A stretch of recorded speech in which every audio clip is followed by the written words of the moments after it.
Okay, so when we use a variable, we have to assign it or create it as of a particular type, like as an integer or a string or whatever it is. So we want to talk about the different possibilities, the different data types that we can assign a variable to be. So we'll talk about integers. We've already talked about that. And what are called floating point variables basically means decimal point numbers. As we said, strings are another data type. And another is dates. Dates are considered a different type, not really just a number, and not a string. And then we also have another type called Boolean, which is basically when a variable that can only have two values, can only have the values true and false. So sometimes that's useful to have such a variable, and those variables are called Boolean variables, or Boolean data types. And then once we have data types, for example numbers, we have operations between numbers, right? Like we can add, we can subtract, and so on. So those are operations. And we also talked about in the past operations between strings. We did concatenation, so we'll just review all of this and a little bit deeper. So in terms of numbers, we'll distinguish between integers and what are called floating point numbers, which are non-integers. In other words, numbers that are have a decimal point, that use decimal points. So of course sometimes you want to use integers, but sometimes you need decimal point numbers as well. So we'll want to have both types. He says, for example, a case where you'd want an integer would be, for example, suppose you're writing a program that displays customer details on the screen. Furthermore, suppose you have 100 customers in your database. When the program starts, you'll display the first customer on the screen. You'll also need to keep track of which customer is being displayed, so that when the user says next please, you'll actually know which one is next. So you can assign a unique number to each customer, and so of course it will be an integer, right? Customer 1, customer 2. We wouldn't say customer 1.5. So here he gives an example, and there's nothing new that we haven't done. Just to take a quick look, he defines this as an integer, and then he assigns it 16. And then he adds 8 to it, and then what does he do here? What did we say you should do? That. And turn it into a string, because we're treating it as a string in a message box. And the rest of this is familiar. The only difference here is minus, multiplication, division, and we've seen other operations as well. Here's another example, and what's the difference here? Again, this is defined as an integer. Again, we're assigning it a value. The only difference here is we're adding 8 using this notation. Okay? Here we're subtracting 2 using this notation. So you have to be familiar with this notation. This notation is referred to as assignment, an assignment operator. So it's an operator, but it's also assigning something at the same time. They call it an assignment operator.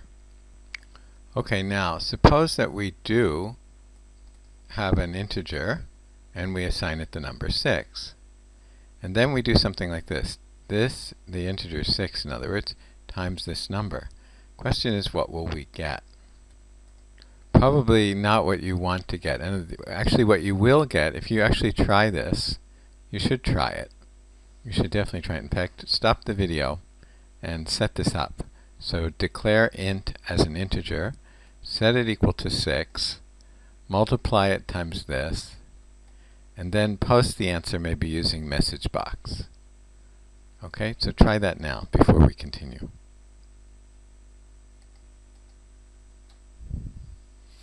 So when you've done it, you'll probably realize that, you'll see that it wasn't what you expected. I don't think you would expect that the answer should be 61 when you take 6 times 10.2.3. That was 10.23, sorry. You don't expect 61. in fact, you definitely wouldn't expect that the number would be an integer. So you wouldn't expect to get a number like 61. But that's what you got, I suppose.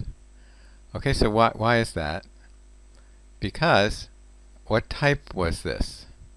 This was an integer, so it was the kind of problem that we set this to be of type integer, but then we're doing some other kind of math with it. Probably we're expecting that the result should not be an integer, but we're forcing it to be an integer because we defined it of type integer. Okay, so that's probably not what you wanted. And there might be some cases where you would want that to happen, but generally that wouldn't be what you want. So he says the result is rounded up or down to the nearest integer. In this case, the actual answer was 61.38, so that's rounded down to 61. If the answer turned out to have been this, it would have been rounded up to 62, okay? So anyway, we're forcing it to be an integer though. Now if you want that to happen, you could leave it as integer, but probably you wouldn't want it to happen, or there certainly would be cases where you wouldn't want it to happen.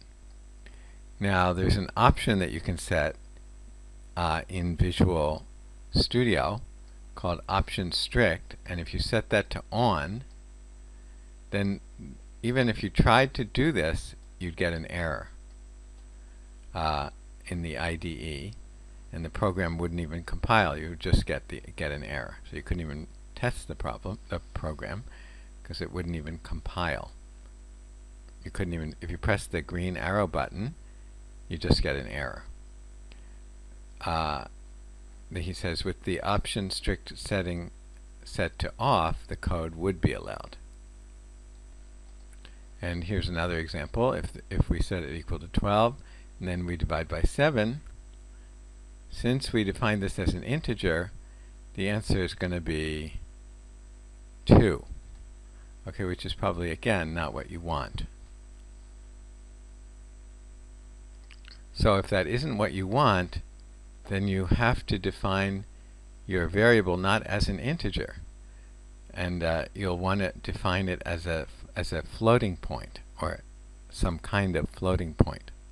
Now, one of the types of so-called floating points are the in other words, decimal point numbers. One of those data types is called a double. So maybe this will solve the problem. So let's define this as a double. So here it is, and we're going to assign it this number. And then we're going to do this, which means what? We're going to multiply this by this number.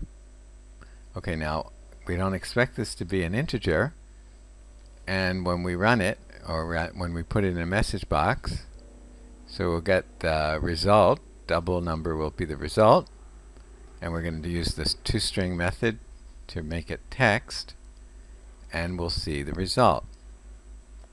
And then while we're at it, let's try doing division, although it's going to be the same idea. So we take the same thing, and now we assign it this number, and then we divide by 7. Remember, this is the assignment operator of using division. And then we're going to take that result and use the toString method on it, converting it to a string. And let's see what we get. Well, you could run it, or you could just look. If you want to run it yourself, you can stop it, stop the video and run it, and then I'll show you the result here. But the question is, is it going to be forced to be an integer in this case? But no, it's not, because we didn't define it even initially as an integer. So what will it look like? So they say that we didn't define it as an integer, we defined it as a double. And also even the name of the variable suggests that it's a double, not an integer, because we're using DBL, the modified Hungarian notation. And here are the two message boxes that we get, and neither of them are integers. So it is giving us basically what we're looking for. Now the next thing he says is that this is still of data. We're still using the same data type. So this variable is still a double, but we're assigning it the number 12 Okay, so it looks like we're assigning it an integer, but it's not going to treat it as an integer. It's going to treat it as a floating point number. And then we're dividing this number by 7, and if you check it out, the answer is going to be the same, this long decimal number. So even though we defined it as a double, we can still assign it values like this, which happen to be an integer, but it won't be treated as an integer. It's just, for example, it's probably treated like as 12.0000, so on. Okay, next you might ask, why do we call something floating point? Why do we call it a floating point number? Where does it get its name from, the word floating point or floating point number? Now, for example, look at this number. This can be written like this, right? That's called scientific notation. Now look at this number. This can be written like this, right? Okay? So what they're saying is that the decimal point, which maybe was originally right here, floats over to here, right? Floats over to here. So that's called floating point notation. So they say in scientific notation, the number is given as a power of 10, and then a number between 1 and 10 that is multiplied. In other words, this number will be given as a power of 10, this is called a power of 10, and then a number between 1 and 10. That is, this number is going to be between 1 and 10. The decimal point floats to the position after the first digit. So it floats from maybe here to here. So they call it floating point in both cases. The advantage is that large numbers and small numbers are represented with the same degree of precision. In this example, 1 part in 10,000. A floating point variable is stored in the same way inside the computer, but in base 2 instead of base 10. So we'll talk about base 2 and base 10 later.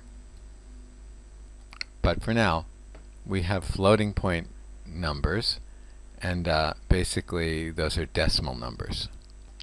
He also says that there's a couple other values that a floating point variable can be equal to, and one of them is this NaN, which means it's not a number. Basically, that's kind of like almost like an error statement. It can also be equal to positive infinity and to negative infinity. But we don't have to worry about that now. Okay, let's just do a little bit more here, and then we'll break this video. So instead of instead of double precision floating point, or double, we also have something called single precision floating point numbers. So he says a double precision floating point number can hold any value between this, which is amazingly big in the negative direction, and this in the positive direction. And this just really means how much space is reserved in memory, because if you reserve a lot of space in memory, then you can hold big numbers. So the computer will reserve a lot of space for a double precision floating point number.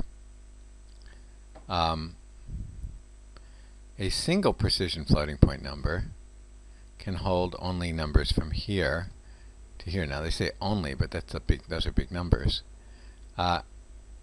Okay. But he says the benefit of a single precision floating point number is that it requires less memory, and also calculations involving them are faster on some computers. Okay, so we have doubles, but we also have singles. Double precision, and we also have single precision numbers. So he says, we've been saying double precision floating point. In .NET there are two main ways to represent floating point numbers, single and double, depending on your needs. In certain cases, the decimal fraction component of numbers can zoom off to infinity. For example, pi, right? Pi has the numbers can keep going, right? It doesn't end. There's no pattern, so we can't stop the expression. So, but the computer doesn't have an infinite amount of space to hold these digits. So there has to be some limit at which the computer stops keeping track of the digits to the right of the decimal point. And so this is related to the size of the variable, which, so we said that. And he also says you should avoid using double precision numbers unless you actually require more accuracy than the single precision types allow. This is especially important in very large applications. Of course, we're not writing large applications, where using double precision numbers for variables that only require single precision numbers could slow your program significantly. So this is how you would declare a variable as a single instead of a double. Okay, let's stop the video here, and then we'll talk about strings.